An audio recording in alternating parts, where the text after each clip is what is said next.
Let's start with the Maus, the heaviest tank ever built.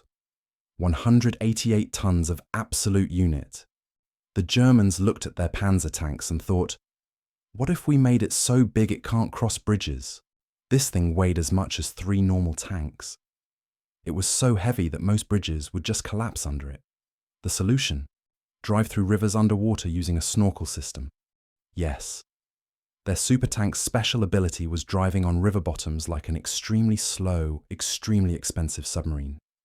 They built two entire Maus tanks, at 300,000 man-hours each. For context, you could build 30 normal tanks in that time. Both were destroyed before seeing combat. One got blown up by its own crew to prevent capture. The Soviets took pieces from both, stitched together one complete Maus, and put it in a museum where it sits today, judging Germany's life choices. But wait. The Maus wasn't big enough. Enter the Landkreuzer P-1000 Ratte. The Landkreuzer Ratte, except this rat weighed 1,000 tons. 1,000 tons. It was going to be longer than a football field with battleship guns mounted on top. The designers put naval guns on a tank and thought this was peak engineering. It would have a crew of over 40 people. That's a bus. It would move at 25 miles per hour maximum. You could outrun it on a bicycle. Any bridge it touched would instantly cease being a bridge. The project got cancelled because even the Nazis looked at it and went, okay, this is stupid. They never built it. It never left the drawing board. Sometimes the trash takes itself out. The V1 and V2 rockets are famous. The V3, the forgotten middle child. This was a supergun, a 130-meter-long gun built into a hillside in France aimed at London. The idea was to shell London from 165 kilometers away, just sitting in France, launching shells at England all day. The barrel was so long it needed side chambers to add extra propellant as the shell travelled. It was like a gun with boost pads. The British found out about it. Bombers showed up, dropped bunker buster bombs directly down the barrels. The V3 site got destroyed before firing a single shot at London. They tried a smaller version later. It fired a few dozen shells at Luxembourg. The British and Americans captured it shortly after. Total strategic impact. Made some loud noises. Scared exactly 0 people. This is real. The Nazis designed a space mirror to burn cities from orbit. A massive mirror satellite in space that would focus sunlight into a death beam. Orbital solar death ray. It would be 9,000 kilometers wide, in space, in 1945.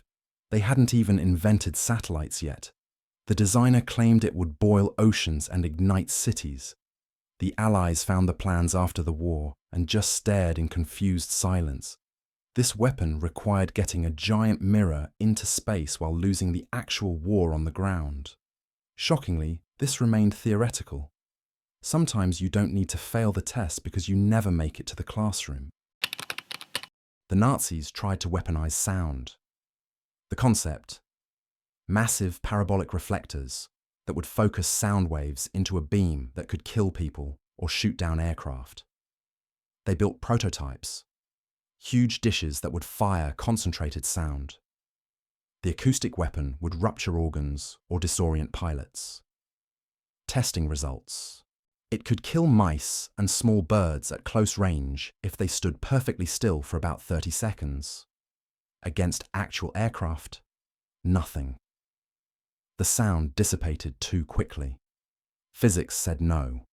Also, the weapon was massive, immobile, and required enormous power to maybe kill a cooperative mouse. The project was abandoned. The mice breathed a sigh of relief. Radio-controlled bombs. Precision-guided munitions before that was standard. The Fritz X was a guided bomb dropped from aircraft. An operator would guide it to target using a radio controller. Revolutionary concept. They sank several Allied ships with these. Actually caused problems. The issue: the aircraft had to fly straight and level while guiding the bomb. In combat. while enemy fighters and anti-aircraft guns were shooting at them. Pilots really didn't enjoy flying slowly in a straight line while people shot at them. Weird. Also, the Allies figured out they could jam the radio signals. Once that happened, the bombs just fell randomly. Very expensive unguided bombs. Cool concept. Impractical execution. Hitler wanted to bomb New York, because of course he did. The Amerika Bomber program aimed to create an aircraft that could fly from Germany to America, drop bombs on New York, and fly back. The range requirements were absurd. The payload requirements were impossible. The fuel requirements broke mathematics. Multiple designs were proposed. None were practical. One design involved a bomber being carried by a larger bomber, then released over the Atlantic. A piggyback bomber system. Another idea, multiple mid-air refuelings over the Atlantic. In 1944, with no Allied air bases, while enemies controlled the skies, the program consumed resources and produced exactly 0 bombers that could reach America. The closest they got was the Messerschmitt Me-264, which made test flights but never saw combat. The war ended before it could fail operationally. Early German torpedoes had a fun feature. Sometimes they'd miss the target, loop around, and hit the submarine that fired them. This happened multiple times. U-boats sinking themselves with their own torpedoes because the guidance system malfunctioned. Imagine being a U-boat crew. You fire at an enemy ship. You miss. The torpedo does a U-turn and comes back for revenge. At least 3 U-boats were lost this way, killed by their own weapons. Friendly fire from yourself. The technical term is circular run. The crew term was probably much less professional. They eventually fixed this. But for a while, firing torpedoes was like playing Russian roulette, except the gun could shoot backwards. Nazi Germany spent incredible resources on wonderweapons that would turn the tide of war.